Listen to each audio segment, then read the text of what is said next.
Watu wa Mungu, Bible inasema watu wangu wanaangamizwa kwa kukosa maarifa.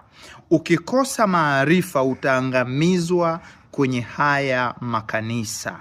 Ukikosa maarifa utaangamizwa na hao watumishi. Bible inasema ninawatuma katikati ya mbwa mwitu. Maana yake Kristo alikuwa anajua liko kundi la mbwa mwitu watakuja wamejivika ngozi ya kondoo. Juzi nilikuwa naongea na wanafunzi wa Yesu Kristo ambao ninawaongoza.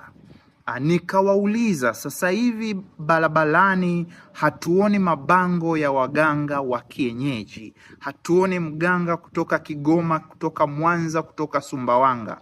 Je, hawa waganga wako wapi?